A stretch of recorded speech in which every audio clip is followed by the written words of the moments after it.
SIT കൂടുതൽ വിദഗ്ധ പരിശോധനയിലേക്ക് കടക്കുന്നുവെന്ന് കഴിഞ്ഞ ദിവസം നമ്മൾ പറയുന്നുണ്ട്. പക്ഷെ ഉണ്ണികൃഷ്ണൻ പോറ്റി ഇതുവരെ അറസ്റ്റ് ചെയ്തിട്ടില്ല. ഇല്ല, മാത്രമല്ല ഞാൻ ഈ പാൻ ഇന്ത്യ സ്റ്റാർ എന്നൊക്കെ ആളുകളെ കൊണ്ട് പറയാറില്ലേ, അതുപോലെ ഉണ്ണികൃഷ്ണൻ പോറ്റി ഒരു പാൻ ഇന്ത്യ സ്റ്റാറായി മാറിക്കൊണ്ടിരിക്കുക. പലയിടങ്ങളിലാണ് അന്വേഷണം. ഈ തട്ടിപ്പിന്റെ പല വഴികളിലൂടെ അദ്ദേഹം സഞ്ചരിച്ചിട്ടുണ്ട്. ആ വഴികളിലൂടെയൊക്കെ നിലവിൽ SIT പോയിക്കൊണ്ടിരിക്കുന്നു.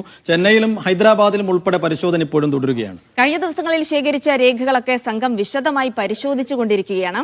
കേസിലെ പ്രതികളായ ഉണ്ണികൃഷ്ണൻ പോറ്റിയെയും ദേവസ്വം ബോർഡ് അംഗങ്ങളെയും ഉദ്യോഗസ്ഥരെയും വൈകാതെ ചോദ്യം ചെയ്യും.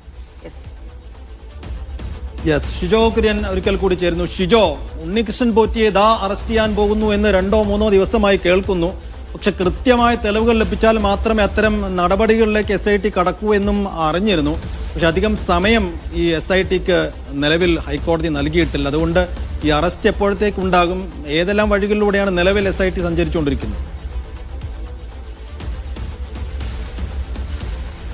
സൈഫുദ്ദീൻ, ഉടനടി അറസ്റ്റ് ഉണ്ടാകും എന്നുള്ളതാണ് നമ്മൾ പ്രതീക്ഷിച്ചിരുന്നത്. പക്ഷേ നമ്മൾ പ്രതീക്ഷിക്കുന്നതൊക്കെ അങ്ങനെ ശരിയാകണമെന്നില്ലല്ലോ.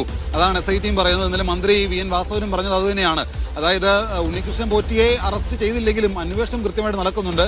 അത് അന്വേഷണം നടക്കുന്ന മുറയ്ക്ക് എല്ലാ കാര്യങ്ങളും അതിന്റെ മുറ പോലെ നടക്കും എന്നുള്ള കാര്യമാണ് മന്ത്രി VN വാസവനും പറയുന്നത്. കുറ്റക്കാരായിട്ടുള്ള ഒരാളും ഇതിൽ നിന്ന് പുറത്തേക്ക് പോകില്ല. അവരെല്ലാം കൃത്യമായിട്ട് ശിക്ഷ അനുഭവിക്കുകയും അവർ നിയമത്തിന് മുമ്പിൽ വരികയും ചെയ്യും എന്നുള്ള കാര്യം വളരെ സ്പഷ്ടമായിട്ട് മന്ത്രി VN വാസവൻ മാധ്യമങ്ങളെ കണ്ടപ്പോൾ പറയുന്നുണ്ട്.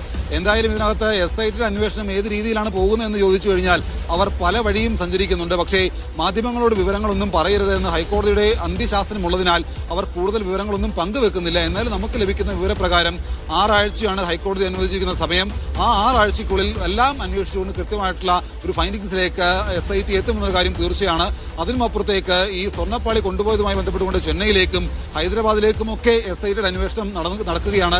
നേരത്തെ തന്നെ SIT ചെന്നൈയിലേക്കും ഹൈദരാബാദിലേക്കും ഒക്കെ പോയിരുന്നു. അവിടെയും അന്വേഷണം തുടരുകയും ചെയ്യുന്നുണ്ട്. അതിനുമപ്പുറത്തേക്ക് ദേവസ്വം വിജിലൻസുമായി ബന്ധപ്പെട്ട് നടത്തിയ അന്വേഷണത്തിന്റെ വിവരങ്ങളൊക്കെ ദേവസ്വം ആസ്ഥാനത്തെത്തി ഈ പറയുന്ന SIT ശേഖരിച്ചിരുന്നു.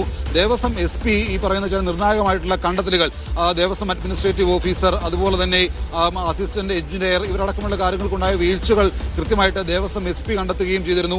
അതടക്കമുള്ള കാര്യങ്ങൾ വളരെ വിശദമായിട്ട് ശേഖരിക്കാനായിട്ട് കഴിഞ്ഞ ദിവസങ്ങളിലും SIT സംഘം ദേവസ്വം ബോർഡ് ആസ്ഥാനത്തെത്തുകയും അവിടെ പരിശോധന നടത്തുകയും ഒക്കെ ചെയ്തതാണ്. അപ്പോൾ അതിനുമപ്പുറത്തേക്ക് ഈ ശാസ്ത്രീയമായിട്ടുള്ള തെളിവുകൾ കൂടി ശേഖരിക്കേണ്ടതായിട്ടുണ്ട്. അപ്പോൾ ഇതിനകത്ത് ഇപ്പോൾ ഈ പറയുന്ന രേഖകളുടെയും മറ്റു കാര്യങ്ങളുടെയും മൊഴികളുടെയും ഒക്കെ അടിസ്ഥാനത്തിൽ SIT അന്വേഷണം അന്വേഷിച്ച് മുമ്പോട്ട് കൊണ്ടുപോയാൽ ഒരുപക്ഷെ അത് ഹൈക്കോടതിയിൽ എത്തുമ്പോൾ എവിടെയെങ്കിലുമൊക്കെ ഒരു വീഴ്ച ഉണ്ടാവാനുള്ള സാധ്യതയുണ്ട്. ആ വീഴ്ചയ്ക്കും അപ്പുറത്തേക്ക് ഇതുമായി ബന്ധപ്പെട്ടുകൊണ്ട് എല്ലാ കാര്യങ്ങളും പഴുതടച്ചുകൊണ്ട് വേണം SITക്ക് റിപ്പോർട്ടും സമർപ്പിക്കാനായിട്ട്. അപ്പോൾ ശാസ്ത്രീയമായിട്ടുള്ള പരിശോധനകൾ കൂടി നടത്തണം. അപ്പോൾ ഇതിനകത്ത് ഈ പറയുന്ന ഇപ്പോൾ ഉയർന്നു വന്നിട്ടുള്ള എല്ലാ കാര്യങ്ങളുടെയും ശാസ്ത്രീയത കൂടി ഉറപ്പുവരുത്തി, അത്തരം ആധികാരികത എല്ലാത്തിന്റെയും ഉറപ്പുവരുത്തിയായിരിക്കും അന്വേഷണം അവസാനിപ്പിക്കുക. അതിനുമപ്പുറത്തേക്ക് ആ ഒരു ഘട്ടം ശാസ്ത്രീയ പരിശോധനകൾ കൂടി അവസാനിക്കുന്ന മുറയ്ക്കായിരിക്കും ഉണ്ണികൃഷ്ണൻ പോറ്റിയെയും മറ്റ് ദേവസ്വം ബോർഡ് അംഗങ്ങളെയും അടക്കം അറസ്റ്റ് ചെയ്യുന്ന നടപടിയിലേക്ക് കടക്കുക. എന്തായാലും ഉണ്ണികൃഷ്ണൻ പോറ്റി അറസ്റ്റ് ചെയ്യുന്ന കാര്യം ഏറെക്കുറെ ഉറപ്പായിട്ടുണ്ട്. അതിനുമപ്പുറത്തേക്ക് ദേവസ്വം ബോർഡ് അംഗങ്ങൾ അതുപോലെ തന്നെ മറ്റ് വിരമിച്ച ഉദ്യോഗസ്ഥരടക്കമുള്ള കാര്യങ്ങളിലേക്ക് ഏതൊക്കെ രീതിയിലേക്ക് നടപടി പോകണം എന്നുള്ളതും SIT തീരുമാനിക്കും. എന്തായാലും അന്വേഷണം ഊർജിതമായി നടക്കുന്നുണ്ട്. അന്വേഷണം നടക്കുന്ന മുറയ്ക്ക് ഈ പറയുന്ന ആരോപണ വിധേയരായിട്ടുള്ള എല്ലാ ആളുകളിലേക്കും എത്തുകയും അവരെ അറസ്റ്റ് ചെയ്യുകയും ചെയ്യും എന്നുള്ളതാണ് അന്വേഷണ സംഘം പറയുന്നത്. ശരി ഷിജോ, അതാണ് ഷിജോയുടെ പ്രതീക്ഷ. വളരെ പെട്ടെന്ന് തന്നെ നടക്കുമെന്ന് ഷിജോ കുറച്ചു കാലമായി പറയാൻ തുടങ്ങിയിട്ട് പക്ഷെ നടക്കുന്നില്ല. എന്തായാലും പോറ്റി ഇപ്പോൾ എവിടെ ആയിരിക്കും?